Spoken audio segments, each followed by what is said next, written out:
Hello everyone, नमस्ते, अस्सलाम वालेकुम जनाब, कैसे हो आप सब? I hope so guys you all are doing absolutely great and fine. और इस टाइम का सबसे बड़ा चर्चा जो डिबेट हो रही है भाई, डज गॉड एग्जिस्ट, उसके जो लास्ट 6 मिनट्स हैं वो डिबेट बहुत ही जानदार थी। तो उसके ऊपर हम वीडियो लेके आए कि लास्ट के 6 मिनट्स कैसे हैं, क्या बातें करी गई हैं और क्या था वो सब क्या कुछ। हुआ जो बहुत ज्यादा छारे लास्ट के 6 मिनट है ना। सो फिर इस वीडियो को प्ले करते हैं guys, और फिर करते हैं बाकी बातें डिस्कस। वीडियो को लास्ट तक पूरी देखना क्योंकि 6 मिनट की वीडियो है तो आपका देखना जरूर लाजमी भी है। कितनी बड़ी अगर डिबेट आप नहीं देख पा रहे 2 घंटे की, तो आप ये वीडियो देखो और बहुत सी चीजें पता लग जाएंगी ना। सो फिलहाल इस वीडियो को प्ले करते हैं guys, और फिर करते हैं बाकी बातें डिस्कस। मुझे इस बात की खुशी है कि मुफ्ती साहब ने भी मान लिया कि नेचर में कोई इंसाफ नहीं है। बाकी है कि आपने मेरी एक बात का जवाब नहीं दिया जिससे मुझे शिकायत है कि फेथ क्या है। और आप फेथ मांगते क्यों हैं मुझसे? आप तो लॉजिकल हैं, आपके पास तो सारे रैशनल्स हैं, आपके पास सारे सबूत हैं, तो आपको फेथ की डिमांड क्यों करते हैं कि भाई तुम सरेंडर कर दो और सवाल मत करो? कोई मजहब सारे सवाल करने की इजाजत नहीं देता है और मना करता है कि ज़्यादा सवाल ना करो, बह जाओगे तुम। कमाल ये है कि दुनिया के सारे मजहब सब जानते हैं ये दुनिया कैसे बनी थी, कैसे मिटेगी, मरने के बाद क्या होगा, इनको सब इल्म है। इनको किसी को डायनासोर होते थे पहले ये नहीं पता था, किसी को नहीं। किसी भी दुनिया की मजहबी किताब में डायनासोर का जिक्र नहीं है। जिस दुनिया में आप बैठे हैं सर, ये हॉल जो है, ये इलेक्ट्रिसिटी जो है, ये माइक जो है, जिस हवाई जहाज से आप आए थे, वो जिस कार से आप यहाँ आए हैं, ये सब उन लोगों की बनाई हुई है जिन्होंने सवाल किए थे। ये दुनिया जिसमें आप आज आराम से हैं, ये उन लोगों की बनाई है कि जिन्होंने सवाल किए थे। और हर स्टेज पे इन सवालों को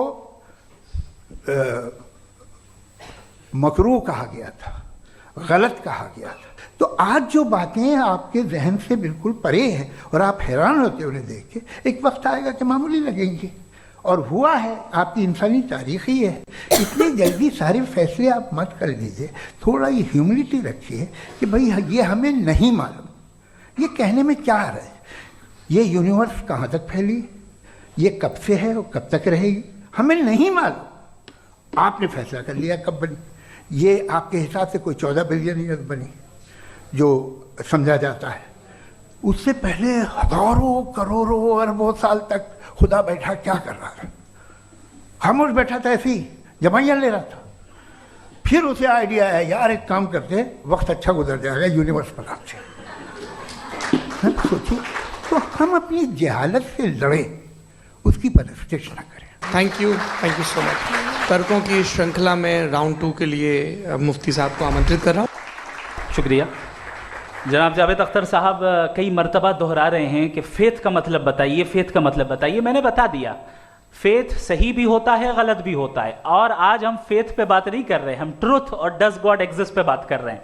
क्या डज गॉड एग्जिस्ट, ये ट्रुथ यानी गॉड है या नहीं है, इसमें से दोनों ट्रुथ क्या है। अब आप उसे फेथ कह लें, बिलीफ कह लें, नॉट माई बिजनेस। उसके बाद आपने कहा कि भाई सवाल करने से मजहब रोकता है। मैं कहता हूं जो रोकता है वो रोकता होगा, मैं नहीं रोकता। बल्कि सवाल करें, सवाल करना चाहिए। सवाल कर करके तो हम आगे बढ़ते हैं, तरक्की करते हैं, और इसीलिए मैं आज यहां पे आया हूं। लेकिन सवाल सिर्फ खुदा से नहीं होगा, आपसे भी होगा। सवाल एथिज्म से भी होगा, सवाल सिर्फ मजहब से नहीं होगा, सबसे होगा।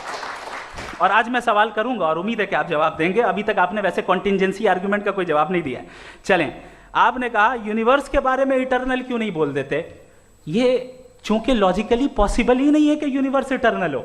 यूनिवर्स एक कॉन्टिंजेंट चीज है जो टाइम एंड स्पेस के पाबंद है, टाइम एंड स्पेस से बाउंड है। जो टाइम एंड स्पेस से बाउंड होगा वो कॉन्टिंजेंट होगा, जो कॉन्टिंजेंट होगा वो उसकी बिगिनिंग हुई होगी, जिसकी बिगिनिंग हुई होगी वो इटर्नल नहीं हो सकता।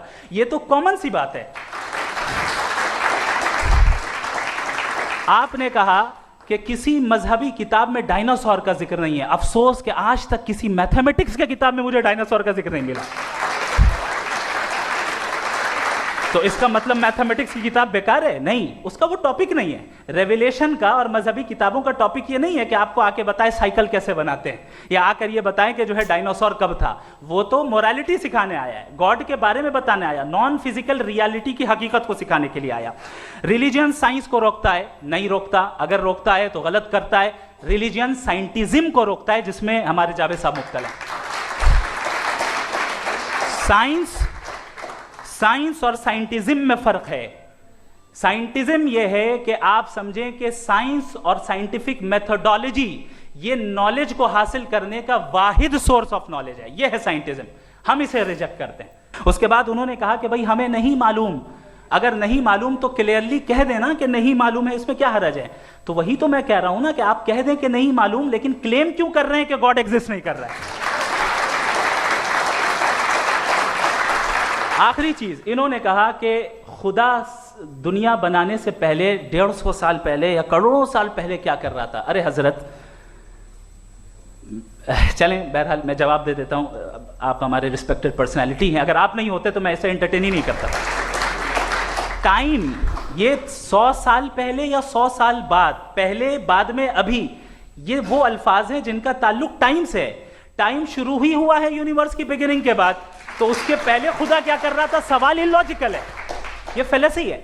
यानी आप ये कह रहे हैं कि यूनिवर्स के बनने से पहले खुदा क्या कर रहा था? टाइम के बनने से पहले का ताल्लुक टाइम से, टाइम उस वक्त था ही नहीं, तो ये सवाल ही इनवैलिड है खुदा के ताल्लुक से। इसकी एक मिसाल आप ले लें। एक कार है, एक साहब ने देखा कि भाई कार जो है उसके व्हील्स कितने अच्छे लगे हुए हैं, सही जगह पे। स्टीयरिंग जो है कितने अच्छे जगह पे लगी हुई, और सीट्स कितने वेल डिजाइंड है, कितनी प्रिसाइजली ये कार काम कर रही है। तो जरूर कोई ना कोई इसे क्रिएट किया है, किसी ने क्रिएट किया है। अब जावेद साहब आए और कह रहे जनाब बोनेट खोलिए, इसमें इंजन है, इंजन इस कार को चला रहा है, hence prove no one has created the car. This is illogical. Science हमेशा फिजिकल वर्ल्ड की चीजों को ही फिल करती जाएगी और फिजिकल चीजों से ही करती जाएगी, चूंकि एम्पेरिकल एविडेंस का ताल्लुक फिजिकल वर्ल्ड से है।